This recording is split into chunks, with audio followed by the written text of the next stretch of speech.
남편에게 걱정거리가 생겼습니다. 아내가 예전과는 달리 귀가 잘 들리지 않는 것 같았습니다. 보청기가 필요할 정도로 청력이 나빠진 듯 했습니다.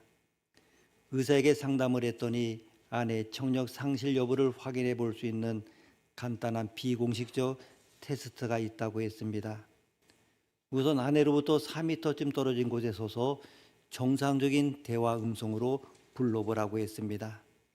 못 알아들으면 3m, 2m, 1m, 50cm로 거리를 좁혀가면서 아내가 반응할 때까지 테스트를 해보라고 했습니다. 그날 저녁 아내가 부엌에서 저녁 준비하고 있었습니다. 남편이 3m 거리까지 다가가서 보통 말투로 물었습니다. 여보, 오늘 저녁은 뭐야? 대답이 없었습니다. 부엌으로 더 가까이 갔습니다. 2m쯤 되는 곳에 다시 여보, 오늘 저녁 메뉴는 뭔가라고 질문을 던졌습니다마는 이번에도 대꾸가 없었습니다. 1m 거리까지 다가섰습니다. 역시 대답을 들을 수가 없었습니다. 50cm 거리에서도 마찬가지였습니다. 하는 수 없이 아내의 바로 뒤까지 가서 오늘 저녁에 뭐 먹을 거야? 이렇게 또다시 물었습니다. 그제야 아내가 대답했습니다. 왜 그래요? 5번이나 다교리라고 대답했는데 왜 그렇게 못 알아들어요? 문제는 내가 생각하는 것처럼 다른 사람에게 있는 것이 아니라 나에게 있는 것일 수도 있습니다. 우리는 로마서에서 말하는 복음의 진리의 웅장함에 압도를 당하게 됩니다. 16장으로 들어오면 사도 바울이 개인적으로 변하고 있는 그 모습을 볼 수가 있습니다. 사도 바울의 인간적 개인적이면서도 사랑이 넘치는 모습을 보게 됩니다. 사도 바울은 그동안 자신을 헌신적으로 도운 40여 명의 이름을 거론하면서 개인적인 문안 인사를 하고 있습니다. 단순히 인사만 하는 듯 합니다마는 여기에는 교회에 대한 비밀이 숨어 있습니다. 교회란 무엇인지, 예수 믿는 것이 무엇인지에 대해서 우리가 생각하지 못했던 훨씬 높은 차원의 내용들을 말하고 있습니다. 예수 믿는 사람들은 사람을 좋아해야 합니다. 예수 믿는 사람은 대인 관계에 있어서 사람을 피하면 안 됩니다. 주님이 우리를 가리켜서 양이라고 하는 별명을 붙이셨습니다. 여러분, 양의 특성이 무엇입니까? 양은 혼자 살면 망합니다. 때를 이루어 살아야 됩니다. 우리 모두는 서로를 필요하는 사람들입니다. 이런 의미에서 우리도 바울처럼 사랑하는 사람을 주변에 많이 두고 훈훈한 인간미를 주고받으면서 살아야 한다는 것을 새삼 느낄 수 있습니다. 우리 각자가 그와 같은 인생을 살아가고 있는지 한번 자신을 돌아볼 수 있어야 하겠습니다. 우리는 본문에서 사도 바울의 위대성을 발견하게 됩니다. 그것은 무엇입니까? 평범한 사람들을 발굴해서 복음을 위하여 생명을 바쳐 일하는 탁월한 동력자를 만든다는데 그의 위대함이 있습니다. 바울의 영향은 아주 대단했습니다. 바울을 가까이 알게 된 사람들은 그를 알게 되면서 생각과 행동이 달라지기 시작했습니다. 그를 알고부터는 아무 일도 없었던 것처럼 가만히 앉아 있을 수 없었습니다. 과거처럼 세상 돌아가는 대로 살 수가 없었습니다. 그래서 무엇이든지 굳은 일, 좋은 일 가리지 않고 하나님의 영광을 위하여 쓰임받는 삶을 살기를 원했습니다. 그를 통하여 예수 그리스도를 알게 된 사람들마다 사람이 달라지고 생활이 변했던 것입니다. 바울은 가만히 앉아서 사람들이 찾아오기를 기다리지 않았습니다. 땀을 흘리며 때로는 눈물을 흘리며 사람을 찾아다녔습니다. 그는 전도를 받아 예수 믿게 된 사람들 위하여 밤낮 없이 하나님의 말씀을 가르쳤습니다. 그들을 그리스도 안에서 온전한 자로 세우는 데 혼신의 힘을 다 쏟았습니다. 예수의 제자를 만드는데 온갖 정성을 다 기울였습니다. 오늘 본문에 등장하는 모든 평신도들의 이름은 바울이 값비싼 대가를 지불해서 해산의 수고를 다해서 만들어 놓은 예수님의 제자들이요 자신의 동력자들이었습니다. 이런 대가 지불을 통해서 얻은 아름다운 형제 자매들이 있었기 때문에 그는 그들을 놓고 조금 더 어색하지 않게 이름을 부르면서 안부를 전합니다. 재미있는 말들을 앞에 하나씩 붙여놓고 있습니다. 뭐라고 합니까? 나의 보호자, 나의 동력자, 처음 익은 열매, 나와 함께 갇힌 자, 내 사랑하는 자, 그리스도 안에서 인정을 받은 자, 주 안에서 많이 수고한 자, 내 어머니, 나의 친척 등등 별명들을 붙여가면서 그들을 부르고 있습니다. 얼마나 멋있는 장면인지 모릅니다. 왜 이런 별명이 붙여졌는지 그 이유를 한번 생각해 보면 여기에 등장하는 40여 명 가까운 이들은 저마다 진한 감동을 일으킬 만한 기막힌 간증거리들을 가지고 있었던 것으로 생각이 됩니다. 할 수만 있다면 이들 개인으로부터 그들이 받은 은혜에 대해서 이야기를 듣고 싶습니다. 그러나 아쉽게도 그들의 이야기를 전혀 성경에 기록되어 있지 않습니다. 단지 몇 사람의 경우만 우리가 조금 추리할 뿐입니다. 그러나 여기에는 아주 중요한 진리가 들어 있습니다. 평신도들의 위대함은 사람들에게 널리 알려지지 않는 데 있다는 것을 우리가 알아야 됩니다. 교육자된 사람들에게 알려지고 그 이름이 많은 사람의 입에 우러내릴 수 있습니다. 위대한 선교사의 이름은 역사적 길이 남을 수가 있습니다. 그러나 그들을 돕는 평신도들의 이름은 널리 알려지지 않은 채 세월의 모래 속에 묻혀버리는 일이 비일비재합니다.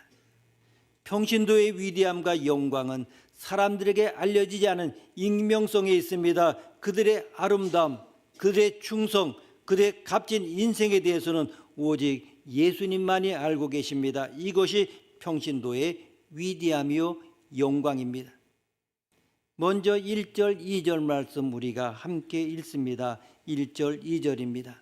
내가 갱그리아 교회의 일꾼으로 있는 우리 자매 베베를 너에게 추천하노니 너희는 주 안에서 성도들의 합당한 예절로 그를 영접하고 무엇이든지 그에게 소용되는 바를 도와줄지니 이는 그가 여러 사람과 나의 보호자가 되었음이라. 아멘.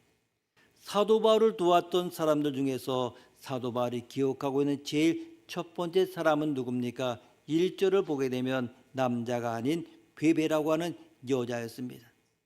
갱그리아 교회의 일꾼이었다는 것을 보게 되면 그녀는 고린도 지역의 한 곳에 세웠던 교회의 교인이었던 것 같습니다. 그녀는 사도 바울뿐만 아니라 여러 성도들을 도와주었다 이렇게 말하고 있습니다. 그 당시 기독교는 그다지 환영받는 종교가 아니었습니다. 성도들은 숨어 있어야 했고 도망을 다녀야 했습니다. 결혼을 하지 않고 가정도 없었던 사도 바울에겐 오직 예수님밖에 없었습니다. 만나는 사람마다 전도하는 것이 그의 삶의 전부였습니다. 그래서 사도 바울은 도와주는 사람이 필요했는데 이 베베라고 하는 여자가 도와주었던 것입니다. 그래서 사도 바울은 그가 나의 보호자였고 많은 성도들의 보호자였다 이렇게 말하고 있습니다.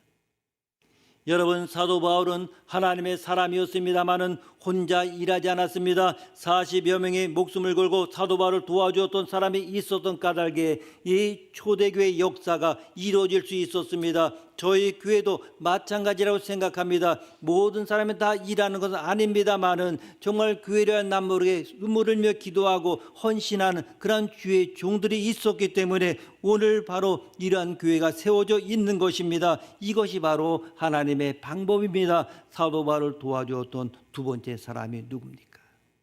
3절, 4절 말씀 함께 읽습니다. 너희는 그리스도 예수 안에서 나의 동역자들인 브리스가와 아굴라에게 문안하라. 그들은 내 목숨을 위하여 자기들의 목까지도 내놓았나니 나뿐 아니라 이방인의 모든 교회도 그들에게 감사하느니라. 아멘. 한 부부가 헌신을 했습니다. 성경에 나오는 부부 가운데 가장 이상적인 부부가 브리스가와 아굴라라고 생각합니다. 정말 멋있는 부부가 아닐 수 없습니다. 하나님이 맺어주신 천생연분의 부부입니다. 바울은 브리스가 아굴라부를 가리켜서 나의 동역자라 이렇게 불렀습니다. 여러분, 동역자라고 하는 뜻이 무엇입니까? 돕는 사람이라고 하는 것입니다. 평신도임에도 불구하고 이 부부를 바울이 동역자라고 자신 있게 부른 이면에는 그럴 만한 충분한 근거가 있습니다. 먼저 그들의 삶을 보게 되면 복음 전하는 일을 최우선에 두고 살았습니다. 그는 바울과 함께 고린도에서 장사를 하면서 복음을 전했습니다. 바울을 위해 거주지를 자주 옮기기도 했고 자기의 가정을 개방해서 바울의 안식처가 되게 했습니다.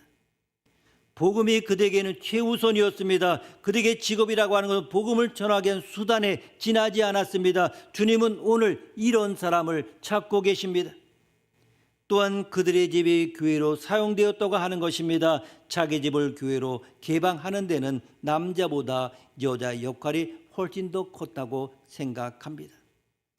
자기 집을 완전히 개방해서 밤낮에 사람들이 출입하고 드나드는 사람들을 일일이 대접하는 일은 부인의 동의가 없이는 도저히 불가능한 일입니다. 남자 혼자선 죽었다 깨도 하지 못합니다. 이렇게 어려운 일을 이 부부는 가는 곳마다 행했던 것입니다. 그리고 복음을 위하는 것이 곧 주님을 위한 일이라고 하는 것이 확고부동한 그 믿음을 이들에게는 있었습니다.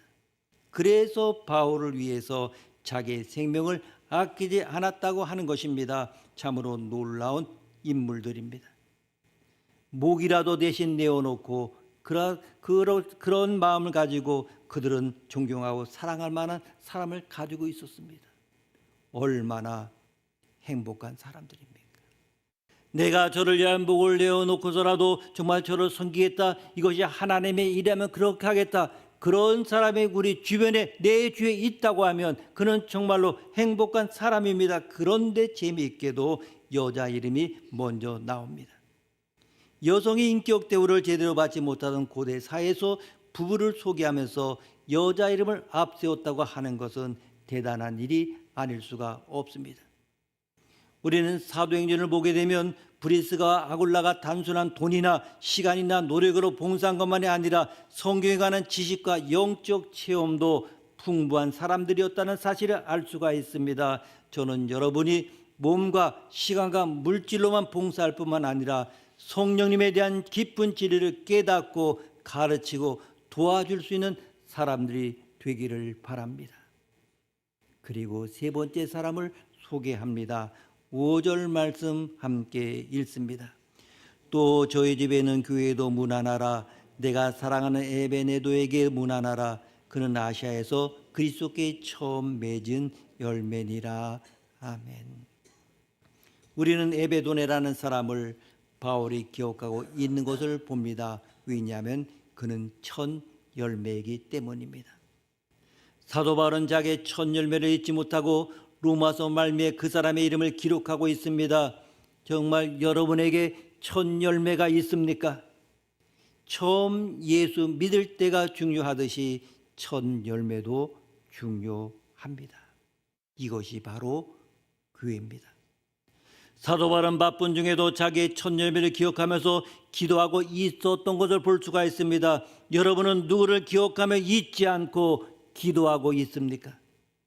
여러분의 양떼를 생각하면서 기도하고 있습니까? 이것이 중요합니다. 그리고 네 번째 그룹을 보십시오. 6절 말씀 함께 읽습니다. 너희를 위하여 많이 수고한 마리아에게 문안하라. 아멘. 너희를 위하여 수고한 마리아에게 문안하라. 마리아란 분이 누구인지 모릅니다마는 초대교회 공동체는 모두 다 이 여자를 잘 알고 있었다고 하는 것입니다. 이 여자가 얼마나 많은 봉사했는지 모두 다 알고 있습니다. 다섯 번째 그룹을 보게 되면 7절에 나옵니다. 7절 말씀 함께 읽습니다. 내 친척이요 나와 함께 갇혔던 안드로니고와 유니아에게 문안하라. 그들은 사도들에게 존중이 여겨지고 또한 나보다 먼저 그리스도 안에 있는 자라. 아멘. 여기에 두 사람이 나옵니다. 바로 안드로니고와 유니아입니다. 두 사람 모두 옥에 갇혔던 것으로 보아 이 사람은 부부라기보다는 둘 다 남자들이 아닌가 생각합니다. 이 두 사람이 바울 옆에서 많이 도와주었다고 합니다. 그들은 바울의 친척이라 이렇게 소개되고 있습니다마는 바울의 친척이기 때문에 위대한 것이 아닙니다. 그들은 바울이 감옥에 갔을 때 함께 갇혔고 바울이 매 맞을 때 함께 매를 맞았습니다. 바울이 수모를 당할 때 이 사람들이 함께 수모를 당했습니다. 이것이 교회입니다. 오늘날 교회가 능력이 없는 것은 모두 다 남남이기 때문입니다. 아무리 교회가 많아도 교인이 많다 할지라도 이 세상을 변화시키는 능력이 없는 것은 그냥 집단에 불과하기 때문입니다. 자신의 생활을 침범당하지 않을 범위 내에서 예수 믿는 사람들이 어떻게 세상을 변화시킬 수 있겠습니까? 여기에 언급한 두 사람은 바알과 함께 기도했다고 말하고 있습니다. 저는 여러분이 여기까지 정말 성장한 믿음의 소유자가 되기를 원합니다. 그런 사도들 중에서 유명하였고 소문난 믿음을 소유한 사람들이었고 사도들보다 믿음의 선배자였습니다. 이런 사람들 뒤에서 기도해주고 같이 수고해주고 감옥에 함께 가고 매도 같이 맞았기 때문에 하나님의 아름다운 역사를 이룰 수 있었습니다. 8절 말씀 함께 읽습니다. 또 주 안에서 내 사랑하는 암블리아에게 문안하라. 아멘. 암블리아라는 사람이 소개되고 있습니다. 이 사람의 이름은 노에게 쓰던 라틴식 이름입니다. 우리는 사도 바울이 말하는 이름 중에 과부도 있고 부부도 있고 자매도 있고 형제도 있고 라틴 사람도 있고 헬라인도 있고 로마 사람도 있습니다마는 이분들이 모두 다 예수 안에서 하나가 되었다는 사실을 알 수가 있습니다. 바로 이것이 교회입니다. 9절 10절 말씀 함께 읽습니다. 9절 10절입니다. 그리스도 안에서 우리 동역자인 우르바노와 나의 사랑하는 스다고에게 문안하라. 그리스도 안에서 인정함을 받은 아벨레에게 문안하라. 아리스도볼로의 권속에게 문안하라. 아멘. 우르바노도 노의 이름입니다. 그리고 아벨레는 유대인인데 이 사람은 아마 시련과 고난을 많이 겪었던 사람인 것 같습니다. 그런데 그는 이 시련과 고난을 잘 극복함으로써 정말 그 공동체의 인정을 받은 사람이었습니다.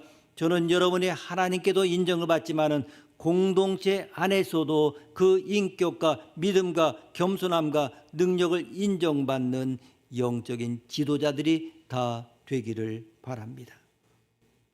아리스토블로는 헤롯 가문의 사람이었다고 주석가들은 말합니다. 헤롯 대왕은 아주 흉악한 사람이었지만은 그 자손 중에 예수 믿는 사람들이 나왔다고 하는 것은 놀라운 일입니다. 11절 말씀 함께 읽습니다. 내 친척 헤로디온에게 문안하라. 나게수의 가족 중 주 안에 있는 자들에게 문안하라. 아멘. 이 헤로디온은 헤롯의 가문과 관계되어 있는 사람이고 나게수는 글라디오스 황제 때 해방받은 유명한 노예였다고 합니다. 이런 사람들이 모두 다 사도 바울의 주변에서 사도 바울을 도와 함께 일하며 아름다운 공동체를 이루고 있었음을 알 수가 있습니다. 12절 말씀 함께 읽습니다. 주 안에서 수고한 두루베나와 두루보사에게 문안하라. 주 안에서 많이 수고하고 사랑하는 보시에게 문안하라. 아멘. 이 두루베나나 두루보사는 앞에 두루라는 말이 같은 것을 모아서 자매였던 것 같습니다. 자매가 함께 하나님께 봉사를 했습니다. 버시라는 사람도 하나님께 봉사했습니다. 버시는 노예 이름이 아니므로 자윤으로 태어난 사람으로 보여집니다. 13절 말씀 함께 읽습니다. 주 안에서 택하심을 입은 루포와 그의 어머니에게 문안하라. 그의 어머니는 곧 내 어머니니라. 아멘. 이 루프라는 사람은 재미있는 사람입니다. 마가복음 15장 21절에 보게 되면 알렉산더와 루프의 아버지인 구레네 사람 시몬이라는 사실을 찾아볼 수가 있습니다. 우리는 예수님의 십자가를 억지로 진 사람이 구레네 사람 시몬이라는 사실을 알고 있습니다. 그 시몬의 아들이 루포입니다. 14절 말씀 함께 읽습니다. 아순그리도와 블레곤과 호메와 바드로바와 호마 및 그들과 함께 있는 형제들에게 문안하라. 아멘. 여기서 블레곤이라는 사람만 빼고 모두 다 노예 이름입니다. 아마도 노예 출신들이 모였던 그룹인 것 같습니다. 그런데 이 사람들도 하나님의 사람이요 구원받은 백성이라고 하는 것입니다. 이것이 바로 교회입니다. 교회는 잘난 사람들만 모였거나 부자나 배운 자들만 모이는 것이 아닙니다. 하나님 나라는 바로 이런 것입니다. 15절 말씀 함께 읽습니다. 빌롤로그와 율리아와 또 네레오와 그의 자매와 올lum바 그들과 함께는 모든 성도에게 문안하라. 아멘. 이것은 개인이나 부부, 형제가 아니라 가정교회입니다. 이제 중요한 구절은 16절입니다. 16절 말씀 함께 읽습니다. 너희가 거룩하게 입맞춤으로 서로 문안하라. 그리스도의 모든 교회가 다 너에게 문안하느니라. 아멘. 여기서 우리는 굉장히 중요한 사실을 배우게 됩니다. 지금부터 1절부터 15절까지 그 구성원을 살펴보면서 알게 된 그 점이 있다면 사도 바울을 위해서 생명을 걸고 헌신한 사람들이 있었기 때문에 사도행전이 가능했고 1차, 2차, 3차 전도여행이 가능했다고 하는 것입니다. 주일에만 왔다 갔다 하는 것이 교회가 아니라 생명을 거는 것이 바로 교회입니다. 오늘 사도 바울이 보여준 교회의 모습이 진짜 교회의 모습입니다. 두 번째 교회의 모습은 노예도 있고 이방인도 있고 여러 종의 사람이 모여서 사랑하는데 그 의미가 있습니다. 사랑하는 사람들끼리만 모여서 사랑하면 그것이 무슨 의미가 있습니까? 사랑할 수 없고 용서할 수 없는 사람들, 나와는 체질이 맞지 않고 분위기도 맞지 않은 사람들이랄지라도 모두 다 예수 그리스도의 이름으로 모여서 서로 떡을 떼며 사랑을 나누며 서로 양보하며 발을 씻어주는 것, 이것이 바로 진정한 교회입니다. 사람들이 교회 와서 하고 싶은 것 하는 것이 아니라 사랑입니다. 여기는 정말 하나님이 계시구나 하는 경험을 하고 싶은 것입니다. 진짜 교회 우리는 다녀야 합니다. 그리고 진짜 그런 교회를 우리는 만들어야 합니다. 베베, 더디오, 브리스가 아굴라, 가이오, 에라스와 같은 위대한 바울의 동역자들이 우리에게 주는 교훈이 무엇입니까? 가정을 가지고 있으면서도 복음을 위하여 동역자로 쓰임을 받을 수 있다고 하는 것입니다. 생업을 가지고도 주님을 위하여 헌신할 수 있다고 하는 것입니다. 나약한 여자이지만 주님을 위하여 생명을 바칠 수 있다고 하는 것입니다. 교회의 지도자는 특별한 소명을 받은 사람입니다. 우리 모두가 다 그와 같은 소명을 받지는 않았습니다. 그러나 복음을 전하는 일에는 특별히 소명을 받은 자만 쓰는 것이 아닙니다. 이름 없이 빚도 없이 일할 수 있는 수많은 평신도들과 함께 동역자로 쓰임받을 때 하나님의 나라가 이루어질 수 있습니다. 그러므로 우리의 신분이 교육자냐 선교사냐 평신도냐 하는 것은 문제가 되지 않습니다. 정말 주님이 나에게 맡긴 일이 비서입니까? 심부름 하는 일입니까? 지도자를 숨어서 돕는 일입니까? 정말 교회 안에서 어떤 일을 하든지 정말 무엇이든지 우리가 쓰임받을 수 있는 복음의 일꾼임을 온전히 기억하며 나가야 하는 것입니다. 우리가 하는 일이 복에 하찮은 것일지라도 주를 위해 일할 만한 가치가 있다고 하는 것을 꼭 기억해야 합니다.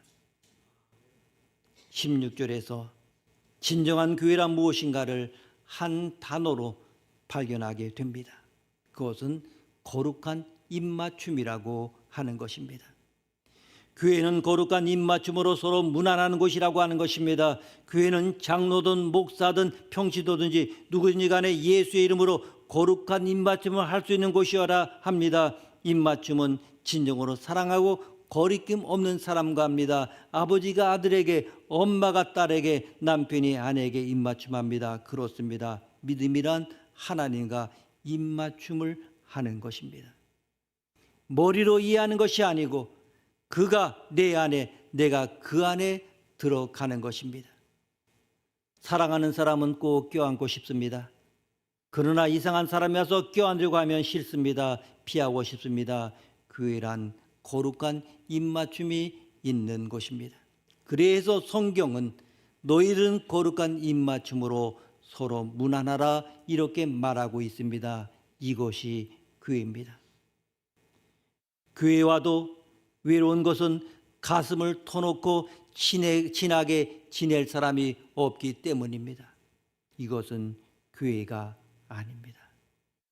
진정한 교회는 위로받고 용서받고 이해받고 정말 사랑할 수 있는 곳이어야 합니다. 여러분, 더럽고 보잘것없는 형제들을 껴안고 사랑하고 이해하고 격려하고 입맞춰 주는 것이 바로 교회입니다. 저는 여러분에게 이런 축복이 있기를 원합니다. 몇 사람이 모여도 좋습니다. 마음을 줄 수 있는 곳, 같이 기도할 수 있는 곳, 같이 격려할 수 있는 곳에서 하나님과 입맞춤 하십시오. 말씀과 입맞추고 성령님과 입맞추십시오. 그냥 지식으로나 객관적인 눈으로 보지 마십시오. 정말 거룩한 입맞춤을 할 수 있는 그곳이 바로 교회입니다. 주님은 우리에게 말씀하십니다. 옛날의 모든 것 다 잊어버리고 오늘 주신 말씀처럼 우리가 이렇게 교회를 만들어가고 정말 서로 위로하고 격려하고 정말 우리의 외로운 곳을 가슴 터놓고 친하게 지낼 수 있고 정말 여기 아름다운 교제가 있는 그러한 교회를 만들므로 인해서 이 안에 주님과의 거룩한 입맞춤으로 든든히 서가는 교회가 되기를 원합니다. 기도하시겠습니다. 주님, 사랑하는 자만이 입맞추는 것을 압니다. 하나님과 입맞춤이 있게 하시고 말씀과 입맞춤이 있게 하시고 정말 우리의 서로 사랑하는 입맞춤의 관계가 있는 아름다운 교회 공동체 되게 하여 주옵소서. 또한 우리가 그렇게 만들어 가게 하옵소서. 예수님의 이름으로 기도드립니다. 아멘.